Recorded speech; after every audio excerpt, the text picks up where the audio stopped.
안녕하세요. 은경실장의 부동산 이야기 은경실장입니다. 오늘은요, 주택임대사업자를 등록해 놓고 의무기간 안에 그 주택을 팔게 됐을 경우 과태료 부과되잖아요. 그것 때문에 걱정하시는 분들이 너무 많아서요. 의무기간 안에 과태료 없이 파는 방법에 대해서 설명드리도록 하겠습니다. 주택임대사업자 의무기간 내 매도 시 어떤 페널티가 있죠? 다들 알고 계시죠? 맞습니다. 과태료가 부과됩니다. 과태료 얼마? 1,000만 원입니다. 굉장히 큰 금액이죠. 또한 감면받은 혜택이 있다면 그 세금도 재납부해야 하는 그런 페널티가 있습니다. 따라서 세금은 그래 납부할 수 있다라고 생각하시는 분들이 과태료 1,000만 원? 너무 많은 금액이라고 생각하셔서요. 주택임대사업자 그 의무임대기간 매도 때문에 고민하시는 분들이 꽤 많더라고요.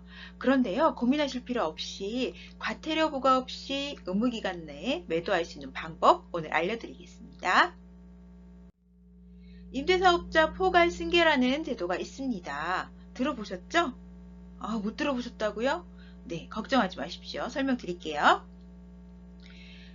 임대등록주택을 팔 경우 사시는 분이 주택임대사업자나 아니면 주택임대사업을 할 예정인 분에게 포괄승계로 매매하고 그 사신 분이 제가 판 그 주택임대사업자의 남은 의무임대기간을 지킬 경우 저에게는 과태료 부과가 안 된다는 겁니다. 결국 의무임대기간 내에 팔 경우에도 주택임대사업자나 주택임대사업 예정자에게 판다면 그분이 또 남은 기간을 지켜준다면 과태료 부과가 안 되는 사업자 포괄 승계 방법입니다. 서로에게 너무 좋겠죠? 어떻게 등록하는지 한번 알아보도록 하겠습니다. 임대사업자 포괄 승계는요. 첫 번째, 주택임대사업자 포괄 승계 내용을 그 매매계약서에 작성을 합니다. 자, 내가 주택을 팔 경우 주택임대사업자 기간이 아직 안 됐을 경우에는요. 사실 분이 주택임대사업자를 포괄 승계할 분을 찾아서 매매를 하시면 되고요. 매매계약서 작성하실 때 중간에 특약사항에 주택임대사업자 포괄 승계합니다 라는 내용을 공인중개사분에게 적어달라고 하시면 친절하게 적어주십니다. 그렇게 매매계약서를 작성하시면 됩니다. 자, 작성했다면요. 매도자가 누구죠? 그렇죠. 파시는 분이 주택가에 가셔서, 여기는 어디 주택가겠죠? 그렇죠. 파시는 분의 거주지 주택가에 가셔서 임대사업자 등록 말소 신고와 주택임대사업자 양도신고를 동시에 진행하셔야 합니다. 그런데 여기서요. 임대사업자 등록 말소를 신고하셔야 할 분과 등록 말소를 하지 않고 그 물건만 말소할 분의 차이점을 알려드릴게요. 내가 이 주택 말고는 임대사업자 등록한 게 없다. 그러시면 간단하게 임대사업자 등록 말소 신고와 양도신고 두 개를 하시면 되고요. 나는 이 주택 말고도 주택임대사업자 등록한 게 여러 건이 있다. 그러시면 임대사업자 등록을 말소해버리면 안 되시겠죠? 그럴 때는 지금 파는 이 주택만 삭제를 하거나 말소를 하시면 됩니다. 그 삭제나 말소를 하시고 그 주택임대사업자 양도신고를 동시에 진행하시면 됩니다. 자, 이게 임대사업자 등록말소 신고서와 민간임대주택 양도신고서입니다. 요거는 미리 써가지고 가지 않아도 되고요.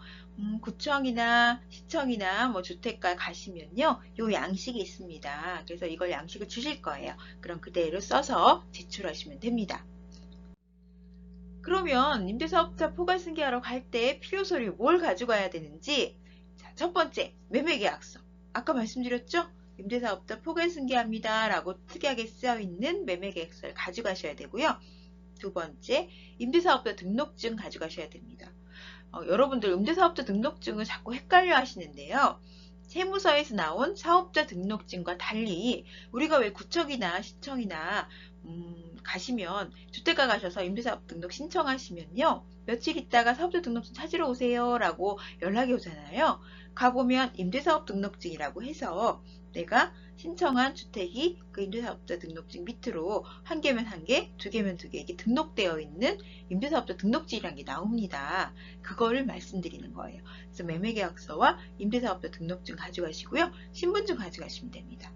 그리고 아까 말씀드렸지만 등록말소신고서와 양도신고서는 지자체에 있다고 말씀드렸죠? 그건 가서 쓰시면 되고요. 자, 그렇게 매도인이 집을 파시는 분이 본인의 주택가 가서 임대사업자 등록말소 신고와 양도신고를 동시에 진행했습니다. 이게 완료되는 데는 한 5일부터 10일 정도 걸리거든요. 자, 완료됐다고 연락이 오면 매수인, 집을 산 분에게 등록 신청 이제 했으니까 포괄 신청 해주세요 라고 연락을 주시면요. 매수인이 살고 있는 시, 군, 구청의 주택가, 등본상 주택가에 가셔서 뭘 가져가시면 되냐면요. 매매계약서하고 본인 신분증을 들고 가셔서요. 이렇게 말씀하시면 돼요. 저 주택임대사업자 포괄 승계 신청하러 왔습니다. 라고 말씀하시면 돼요. 그냥 주택임대사업자 내려왔습니다 하시면 안 돼요. 그럼 신규로 내주시거든요. 그럼 포괄승계가 되는 게 아니거든요.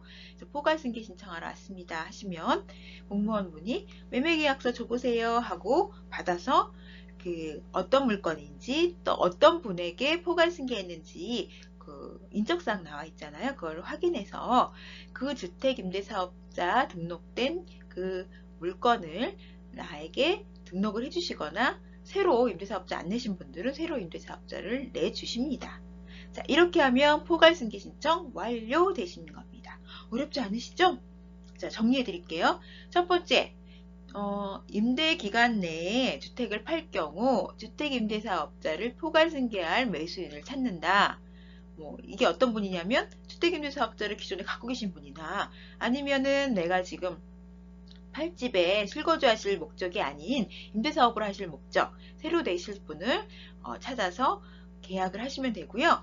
계약서 작성하실 때 중간에 꼭 쓰셔야 합니다. 주택임대사업자 포괄승계로 매매계약 진행합니다. 라는 특약사항을 쓰시고요. 그거를 들고 파시는 분이 먼저 주택가 가셔서 임대사업자 등록말소 신고와 주택임대사업자 양도신고를 동시에 진행하시면 됩니다. 이게 완료되는 데는 시간 한 5일부터 한 10일 정도 걸린다 그랬죠? 그 후에 사시는 분이 본인의 주택가 가셔서요. 매매계약서와 신분증 들고 가셔서 주택임대사업자 포괄승계 신청하러 왔습니다. 라고 하면 이제 포괄승계 신청해서 내 주택임대사업자 그 밑에 그 물건을 넣어주시거나 주택임대사업자를 새로 신청하는 분은 새로 신청이 된다는 말씀입니다. 어렵지 않습니다. 자, 이렇게 포괄승계하면 어떤 효과가 있을까요? 아까도 말씀드렸지만 매도인, 집을 파시는 분은요. 과태료 1000만원 부과 안 됩니다. 1000만원 꽤 큰 금액인데 돈 번 것 같은 느낌이 드네요. 그렇지만 감면받은 혜택 세금은 납부해야 한다고 말씀드렸죠? 이 세금까지 부과해서 제외하면 얼마나 좋을까요? 아니야. 욕심 너무 부리시면 안 됩니다. 혜택받은 세금은 미리미리 납부하셔야 기간이 지나서 가산세 같은 게 안 붙으니까요. 과태료 1000만원 부과 제외한 거 말고 내가 혜택받았던 예를 들어 취등록세나 재산세나 이런 것들은 납부를 하셔야 된다는 점 잊지 마셔야 되겠고요. 집을 사신 분들은 어떤 혜택이 있냐면요. 집을 파신 분이 의무 임대 기간을 어느 정도 맞췄을 거 아니에요. 예를 들어서 제가 집을 팔았는데 4년 단기 임대를 해놓고 3년 만에 팔았어요. 어떤 사정이 생겨서요. 그러면 사시는 분은 나머지 1년만 채우시면 이 임대주택에 대해서 의무 임대 기간은 끝납니다. 그럼 혜택은 다 받을 수 있겠죠? 물론 계속 임대기간을 유지해도 혜택을 다 받을 수 있으니까 더 좋고요. 하지만 의무 임대기간이라는 게 좀 부담스러웠는데 의무라는 게 떨어지게 되면 본인이 팔고 싶을 때 팔 수도 있고요. 또 계속 유지하고 싶으면 유지할 수 있기 때문에 매도인이나 매수인 둘 다 너무 좋은 제도인 것 같습니다. 자, 이렇게 포괄승계하는 방법, 구청이나 시청이나 주택가를 직접 서류를 들고 가서 하는 방법이 있고, 또 지금은 렌트홈이라는 게 오픈됐죠. 제가 4월 2일 날 오픈된 렌트홈에 대해서 지난번 유튜브에 렌트홈 사용법에 대해서 자세히 설명드렸습니다. 모르시는 분들은 한 번 더 가서 보시면 도움이 될 것 같고요. 이제는 직접 가는 방법과 렌트홈에서 임대주택 양도신고 신청을 하는 방법 두 가지 다 가능합니다. 그래서 나는 직접 서류를 들고 가서 다 내 손으로 하고 눈으로 확인해야 믿을 수 있어. 난 아날로그야 하시는 분들은 직접 시군구청에 주택가 가서 신청하셔도 되고요. 렌트홈 들어가서 난 해볼 거야 하시는 분들은 인간 임대주택 양도 부분에 가서 임대주택 양도신고 신청에 들어가시면요. 거기서 양도인 인적사항 쓰고, 그리고 임대주택 확인하고, 그리고 양수인 사시는 분에 대해서 주택임대사업자가 있는 분 아니면 예정인분을 나눠서 각각 인적사항을 쓰는 날이 나옵니다. 그렇게 신청하셔도 동일하니까요. 한번 직접 해보시면 너무 좋을 것 같습니다. 자, 오늘은 등록된 임대주택을 의무기간이 끝나기 전에 파는 방법에 대해서, 과태료 없이 파는 방법에 대해 설명드렸는데요.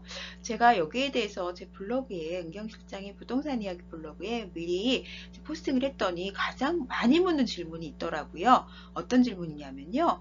저는 매매를 한 게 아니고요. 부모님이 임대주택을 등록한 주택을 저에게 상속을 해주시거나 증여를 해주셨습니다. 이때도 과태료가 부과되나요? 라고 말씀하시는 질문이 가장 많았습니다. 매매와 동일합니다. 상속이나 증여를 임대 기간 안에 받으셨다면 상속이나 증여를 받으신 자녀분이 주택임대사업자를 포괄승계해서 받지 않는 한 또 과태료가 부과되거든요. 그래서 아까 설명드린 것처럼 상속이나 증여 받으신 자녀분이 그 주택임대사업자를 포괄양수 승계를 받으시면 과태료 없이 어머님이나 아버님이 채우지 못한 나머지 기간만 채우시면 혜택을 다 받을 수 있습니다. 따라서 그 부분도 제가 설명드렸다시피 그렇게 등록하시면 됩니다. 자, 오늘 등록 임대주택 의무기간 안에 과태료 없이 파는 방법, 좋은 정보 드렸습니다. 도움 많이 되셨으면 너무 좋을 것 같고요. 은경실장의 부동산 이야기 다음에는 더 좋은 내용으로 만나 뵙도록 하겠습니다. 감사합니다.